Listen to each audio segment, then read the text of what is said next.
Now, we will have a special panel of experts who will be discussing the rest of the story, focusing on harm reduction models in behavioral health care. The panel is comprised of RI International employees Ebony Burton, Jeffrey Prince, Valerie Hicks, Dr. Vincent Cella, and will be moderated by Dr. Shana Williams. Ebony Burton is a licensed clinical social worker associate and a licensed clinical addiction specialist associate. She works at the Cumberland Recovery Response Center and strives to bring awareness and knowledge about the opioid epidemic through use of language, data, and research. Jeffrey Prince is a milieu specialist in Durham, North Carolina. For most of Jeffrey's adult life, he worked as an elementary school teacher, but felt a true calling when joining RI International. Jeffrey also works with RI's Diversity, Equity, and Inclusion Leadership Council and RI's Peer Leadership Council. Val is a peer support specialist for the Restart team in Ellendale, Delaware. She is working to reduce the stigma for those who are utilizing MAT, and we heard from her earlier in our program. Vincent Cella is a doctor of nursing practice. He provides MAT services at RI's Henderson and Durham Recovery Response Centers. Vincent is a provider for the OBOT Clinic in Durham and a training and development specialist for MAT in outpatient settings. And finally, Dr. Shana Williams holds a master's degree in nursing and a doctorate. She has over 10 years of experience with inpatient and outpatient behavioral health, as well as substance dependence and medication-assisted treatment. So Dr. Williams, if you'll begin the panel. Hello, everyone's. Welcome to our wonderful panel where we tell the rest of the story. We have had a great day of just a plethora of knowledge, wonderful stories, and just journeys of pathways and just great ways of recovery for everyone here. I have a wonderful panel set up. We have different topics of discussion that will take place using different folks on the panel. And the first one that is up is Miss Ebony Burton. Take it away, Ebony. Thank you. Hi, guys. So I'm going to start off our panel. We have talked about so much already. And one thing I've noticed with Val's story, Whitney's story, and then the things that Dr. Waller talked about is that you can't do this alone. It takes multiple pieces of the puzzle to get to where you want to go. And that's what we tend to call recovery oriented, this concept of being recovery oriented. What can I do? What can the people around me, the professionals that are helping me, how can we all work together to get the individual to where they need to be? I want to quote Dr. Waller, something that he said that really stood out to me. I've never heard it put this way, but it made me think. He said, working together is different than working in parallel.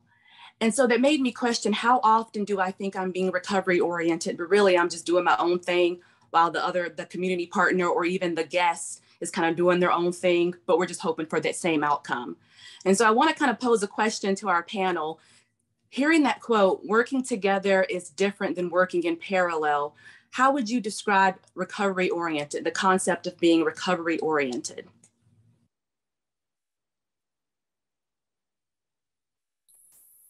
When I think of that,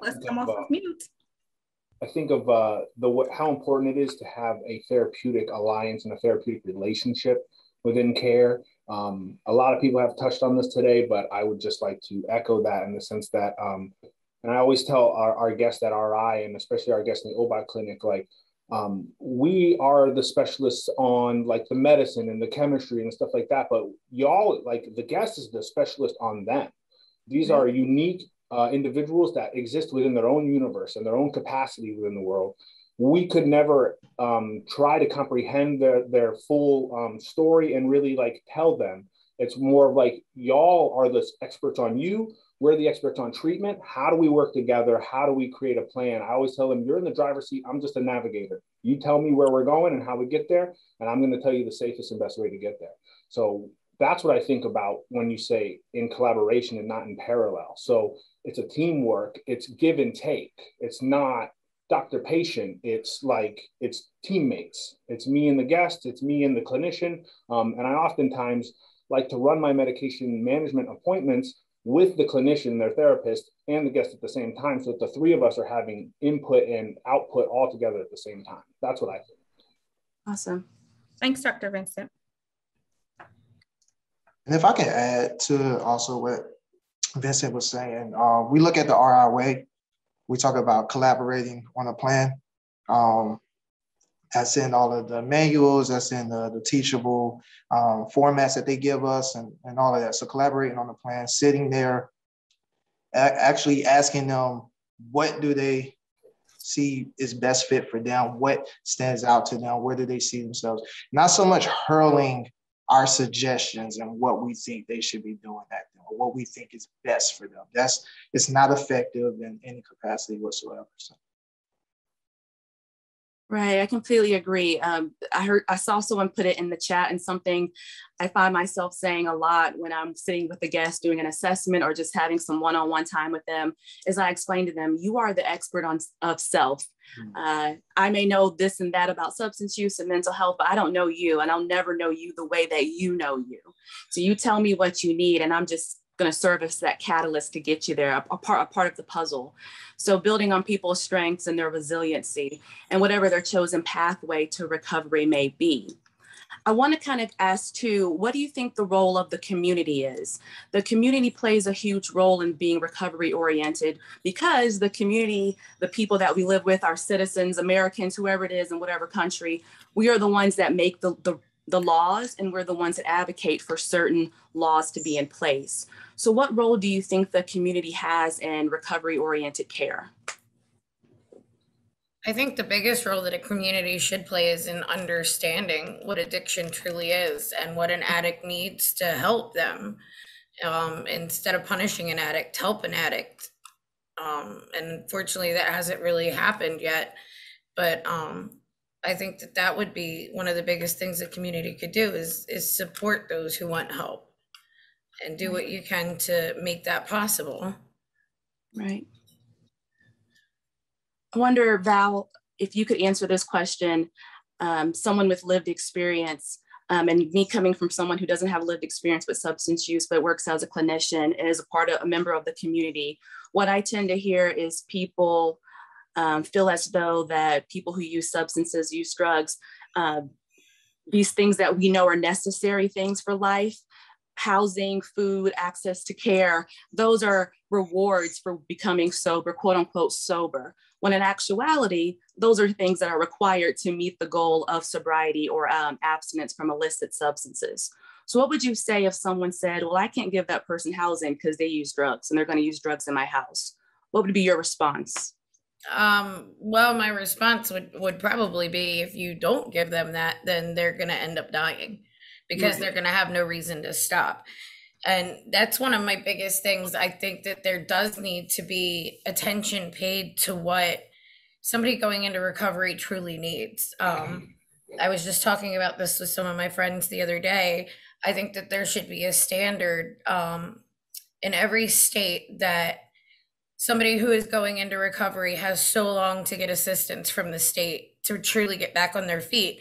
Because basically the message you get going into recovery is, once you're in recovery, you don't get Medicaid anymore. You don't get help with food stamps. You don't get anything. Everything you got as an addict that helps support your addiction, you don't get to help support in your recovery. It gets wiped away from you. And it can make you feel like I should just go back to being an addict because then I got what I needed to get help. Right.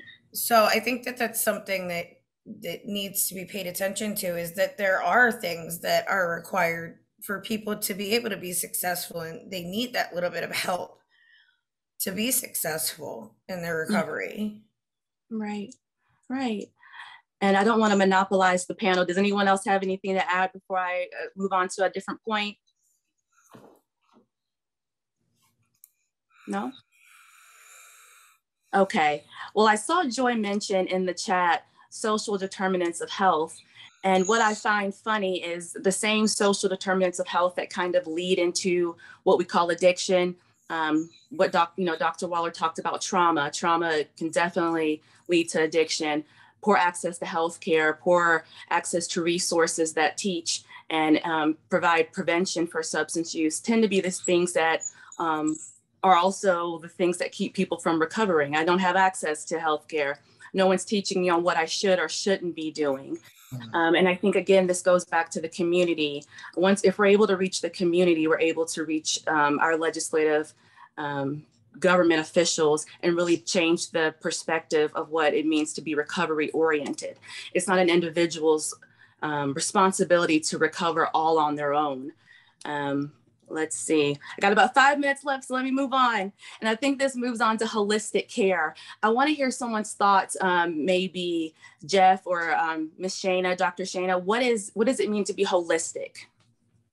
Oh, holistic definitely means to get to know your whole guest, get to know any and everything about them, what makes them tick, what makes them function, what's their triggers. Looking at how their medical affects their addiction or their substance dependence. How does that play a role into it? What are their stressors that they have from families? Hey, why are you coming to us? Are we your family? Have we turned into that? So just looking at the whole guest as a whole and not just that piece of substance dependence or, hey, oh gosh, they're back again for like the third day in a row. It's really looking and seeing like, hey, what's bringing them back? Why do they keep coming to us?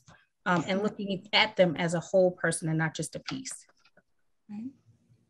I think also, I used to hear people say all the time, and I hate this term, frequent flyer. They're always coming here. And I always like to pose a question. Did it ever occur to you that this is where they feel safe, where they feel valued and respected and acknowledged?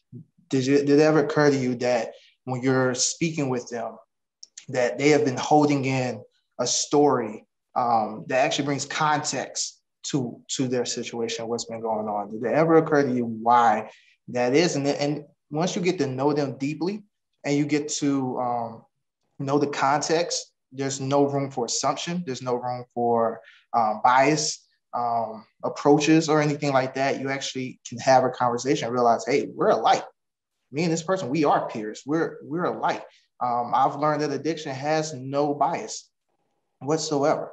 So the fact that they're coming into our facility and approaching our doors shows a strength and a resilience that many people don't point out quite often. So, and to kind of add to that, because I like what Jeffrey was just saying, but when somebody is coming in over and over again, I think it also needs to be addressed what's missing.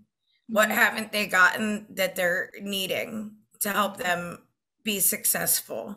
Because that's what needs to be figured out, instead of saying, oh, they're a frequent flyer, nothing's ever going to change. Figure out what it is they need to change. That's great, Val.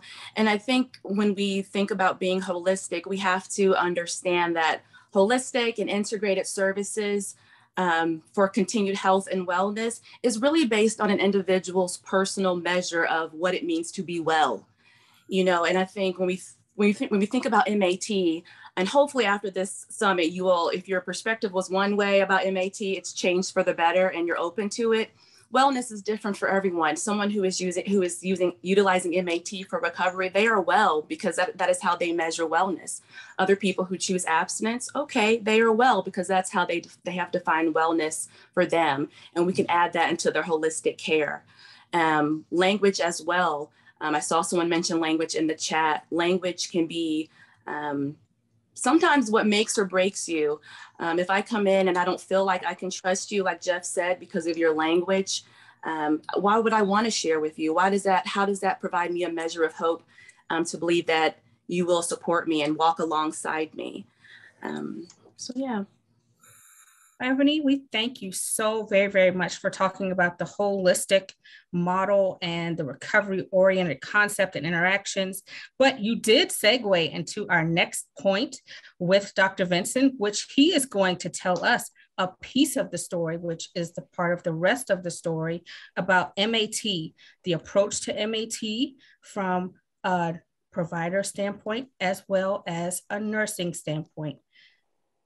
you, Shana. So as Shana knows for sure, and maybe some other people know that the holistic kind of approach that we're talking about, that is the core of a nursing practice.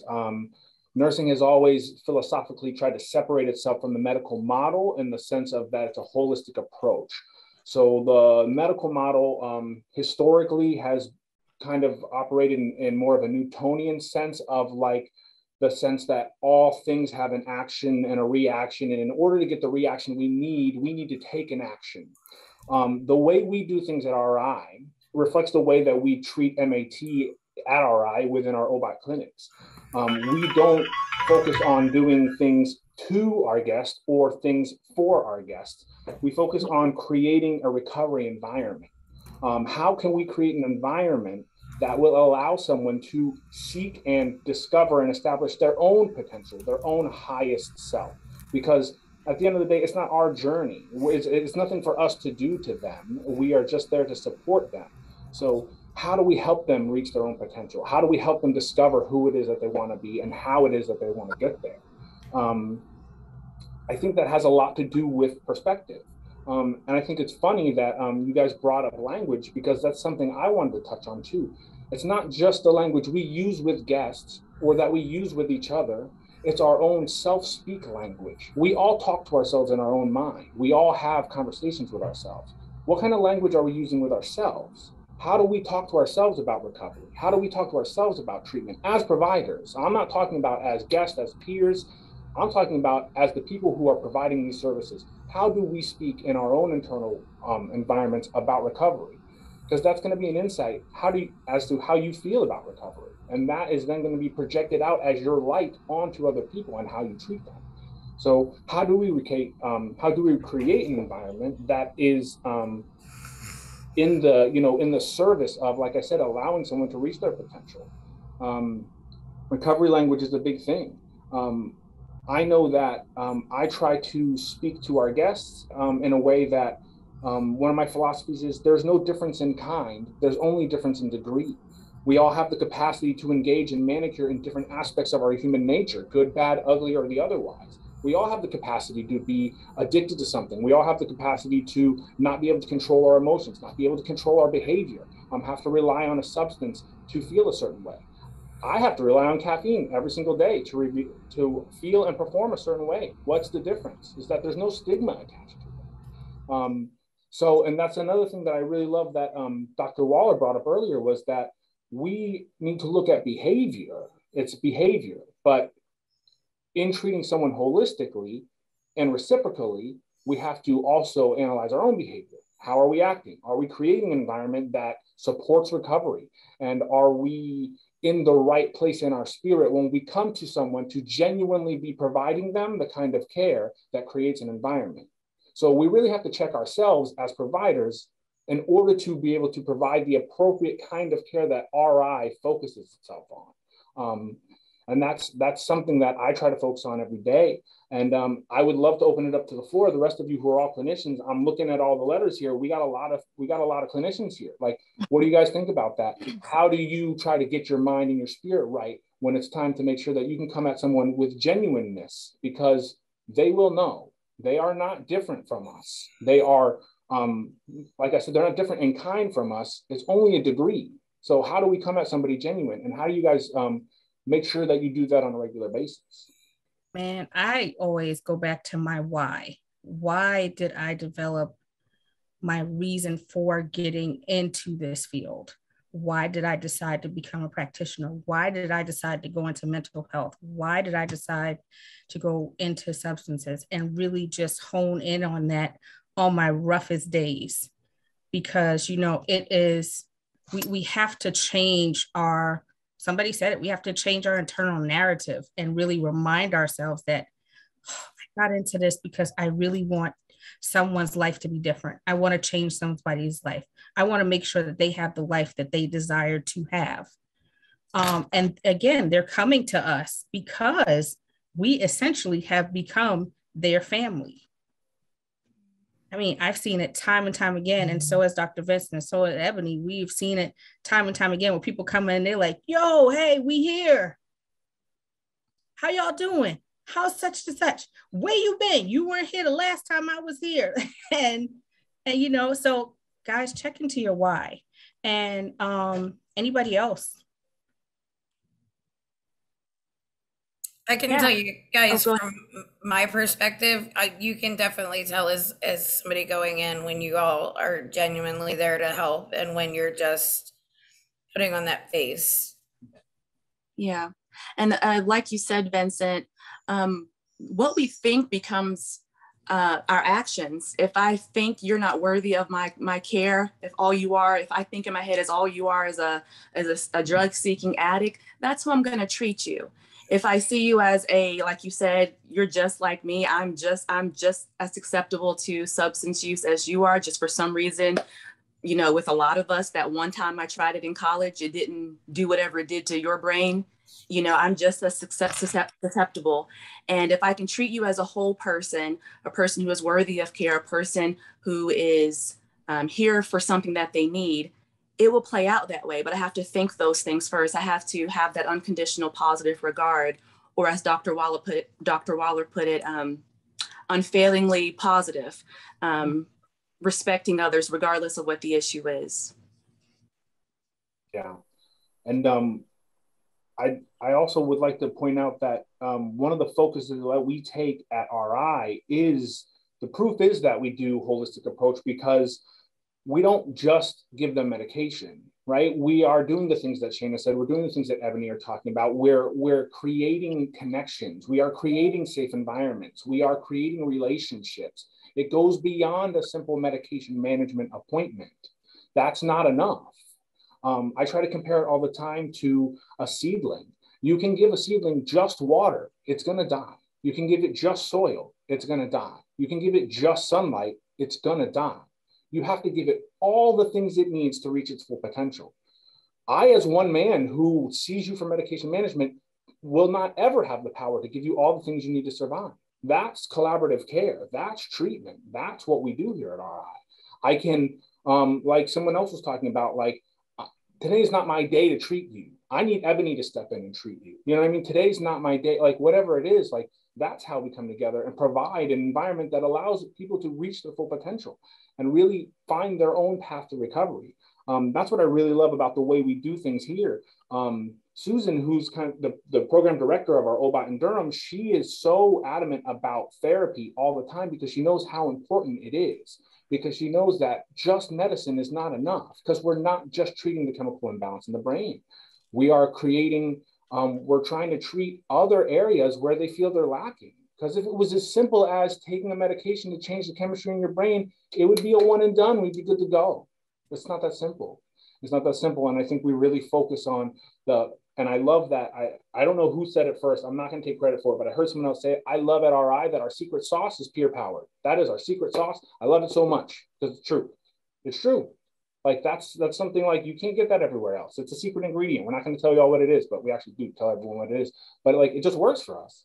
And it's awesome to me. Like, I just think that that really gets us to a level that you wouldn't get at just a doctor's office, or you wouldn't just get at an outpatient clinic. And so we're trying to meet needs because we all want to feel cared for. We all want to feel like we're still agencies, or we still have agency and we're still autonomous. And that's just kind of how we take our approach at RI.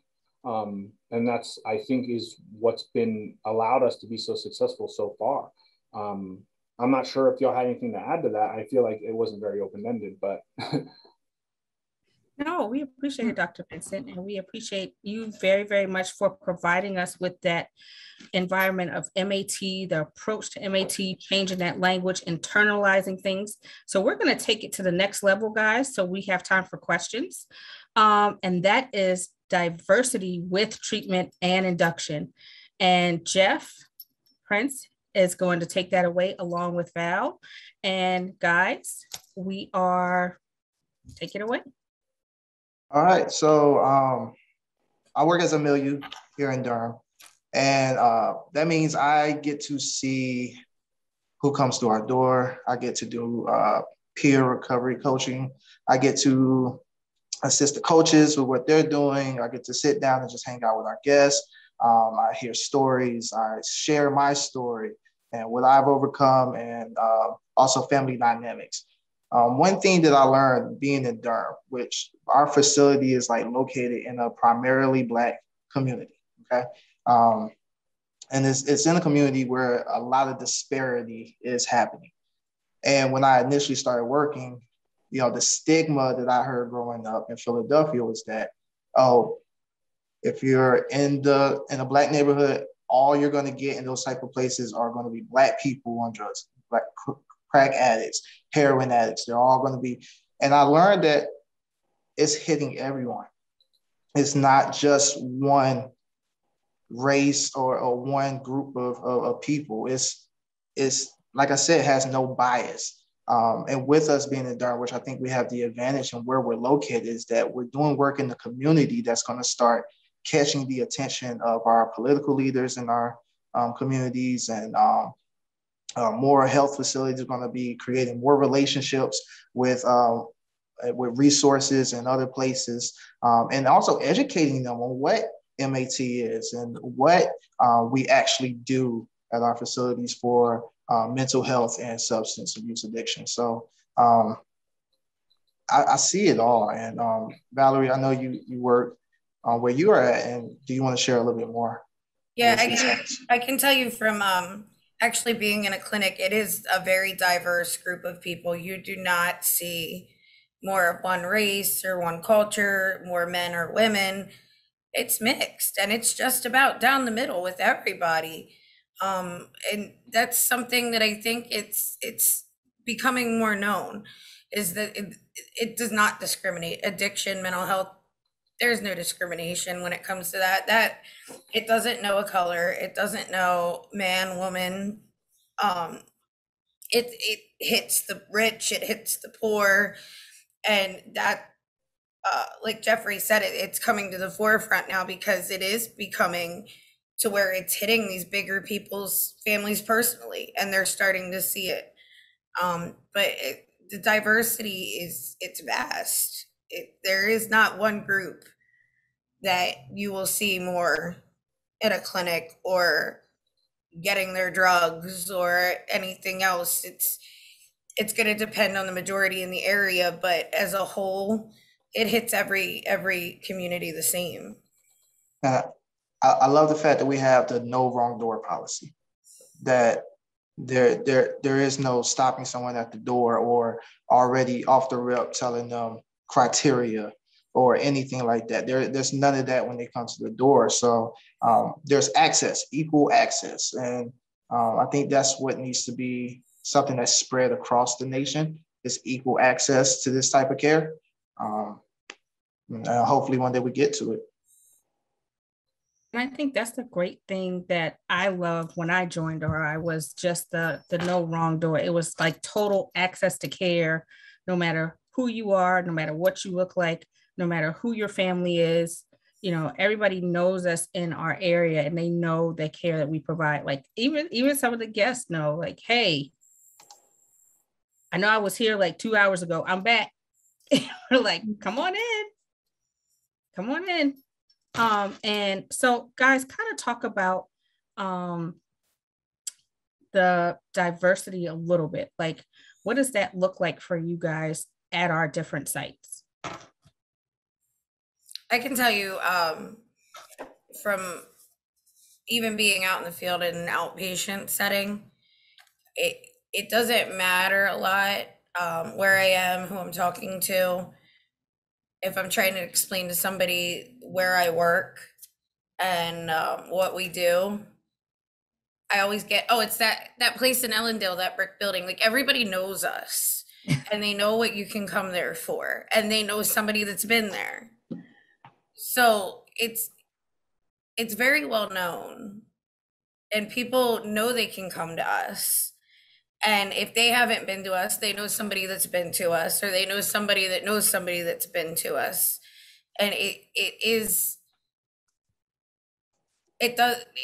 you always find somebody, no matter where you are, that has been there or is going through it or knows somebody going through it. So it's, I like I said before, it doesn't stop just because of who you are. Exactly. Thank you, Val.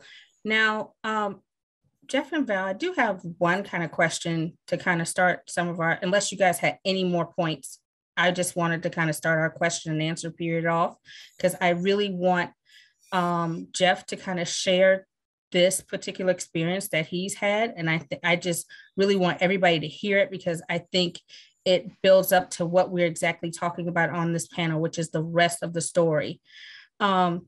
So we all have, I think on this panel just about have had experience with like family members.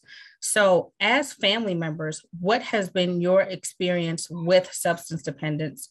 And Jeff, could you start first for us, please? Yeah, so like I said, I grew up in Philadelphia, mainly in the area called Kingston. So Kingston is what some people would call, they used to call it zombie land, pretty much, because of how rampant the opiates have spread throughout the community. My mom is in recovery from her own addiction. I grew up witnessing that firsthand. I remember as a child having to sit in the bathroom with my mom and help her locate a vein at 8 years old. And she would just tell me, this is my medicine. I need this to feel good, you know? And so this is what I grew up with all of my life until we were taken away and we grew up in foster care. So growing up and seeing your best friend, the love of your life, have to endure such a battle, you get confused because part of you want to say, why are you doing this? Why are you not coming to get us? And man, if I had the information that Dr. Waller shared with us today, back then, you know, I would have stood up for my mom every time I heard another family member speak on her and speak about her addiction. She didn't choose it at all, you know. This is a disease. It is something, like they said, just like diabetes, you know, it's just something that I had to come to grips with, but also support her through. You know, I wasn't an expert in her life and what she was going through. I was her son, and so I was going to love her as such, you know, and be with her. And even to this day, you know, she has successfully done 30 days. We are celebrating that. It's been amazing, and she's going to continue to have my support and the support of my siblings as well, you know, and yeah. Jeff, thank you so much for sharing that. I really wanted everybody to hear that and just understand, you know, from a family member aspect, you know, this is why we do what we do. This is why we assist our guests in finishing out their story, their pathway to recovery. I did have one other question, and we can open it up for other folks to ask questions as well. When a guest is seeking MAT, what makes them stick out to you? Because what I would like to talk about is kind of like the factors of recovery, barriers from the provider, the nurse, the peer, and the clinician aspect. So everybody just open yourselves up to answer that question. We got about almost 5 minutes left. I wish we had more time because we have so many more great questions and everything. And we enjoyed putting this panel together, you guys. It was amazingly awesome. Okay, so that's the question. Go ahead, I'm done talking.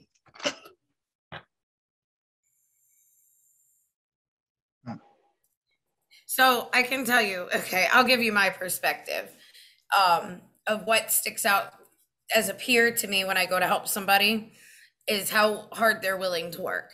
And I will tell the people I'm working with, I'm going to put in what you put in. So if you give it 100%, I'm giving it 100%. If I don't see you really wanting it, then I'm not going to work harder than you do for your recovery.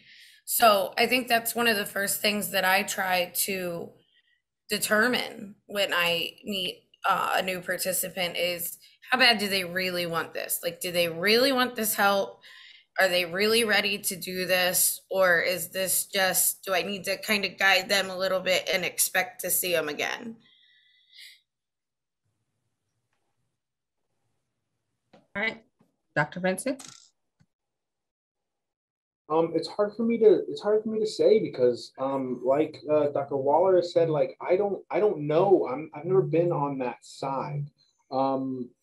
If I want to go a little off the grid here, I would say that one of the things that sticks with me and that I can tell is, you can tell when you have a good relationship with somebody. You can tell when you click with somebody, and I feel like when I meet with somebody for the first time, and we can really connect, I feel like then that I can use that sixth sense that we all have to kind of pick up on like where they're at, where they're feeling. Do I feel like they've been pressured into this? Do I feel like they're there for their family? Do I feel like they're there for themselves? Because I don't know about y'all, but for me, every day I motivate myself with my family. That's how I motivate myself. That's how I get to work every day. That's how I wake up early. That's how I work for 12 hours if I have to.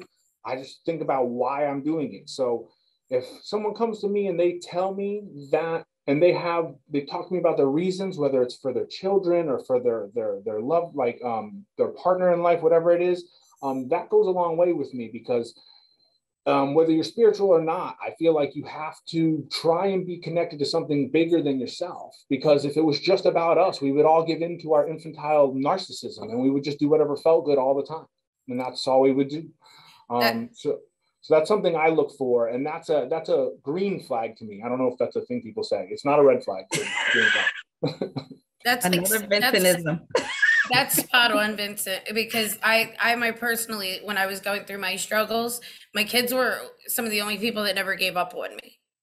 And knowing that I had that and I had that to talk about and focus on is what really helped me come around.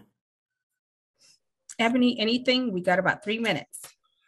I think when it comes to choosing any type of service, whether it be MAT or, IOP, or if they want to do some type of long-term residential, you have to basically sit down. Let's talk about what is your goal for recovery? What do you expect your life to look like at the end of this, the end of the treatment? Because we understand that recovery is, lifelong. It's something you have to constantly be engaged in. And then again, I do think it comes down to your why. Why are you doing this?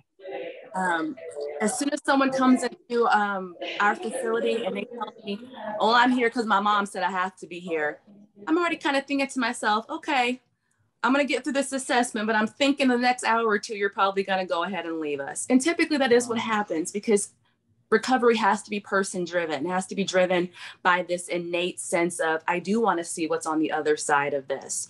So knowing what it is that you want to see, that you are hopeful for a future outside of drug use, using substances, then let's lay it out. This is what MAT is. These are the expectations. These are the obligations. Do you feel like you're in a point in your life and the stage of change to commit to this? Like Val said, it is work. And are you willing to put in this work? And if not, that's okay. Let's find something else that may work better for you until you are ready for that level of commitment, having to come and get your dose, this, that, and the third. So yeah, that kind of sums up how I feel about it, what my thoughts are. Jeff, do you have anything before I continue? Yeah, so I think a big part, especially with, like, you talk about like barriers that we may face or connection, stuff like that. I think of equity, how I treat everyone, like, right? So I'm always going to be super hype. I'm going to be upbeat. I am going to find something that we can relate on because I want you to trust me. I want to build rapport. I don't just want to have a routine that works for some people and not for others and just keep using that in hopes that it sticks. I really want to get to know you. I want to make sure that you can trust me. When you think of the term milieu, that's social environment. So how am I encouraging an environment where they feel safe to actually accept service or want to participate? And then on top of that, the resistance part, we got to remember that just because they come through our doors, they're not just going to have a different standing than they did when they were out there. They have to survive. I was homeless at one point in time. I know what I had to do to survive. So that doesn't stop just because I'm in a place so that means like some of my defense mechanisms are still going to be very active. So I have to see that. I have to pinpoint that. I have to see that, all right, they have their guard up. And I'm not going to poke, or try to do anything like that, but just try to relate and be patient, not threaten and say, hey, if you don't talk to me, you're not going to get any help. I'm not going to use those tactics. I'm on your time, and I'm not going anywhere. I'm right here. And when you're ready, and that offer is always going to stand. So that's just how I approach it. Yeah. Well, guys, that is our time. And we just thank you guys for attending our panel, The Rest of the Story, which includes the following: having that holistic model, having that approach, that using that right language, looking for those green flags that we have, and approaching our guest, approaching ourselves, and remembering our whys. Thank you guys very much for attending our panel. Susan, back to you.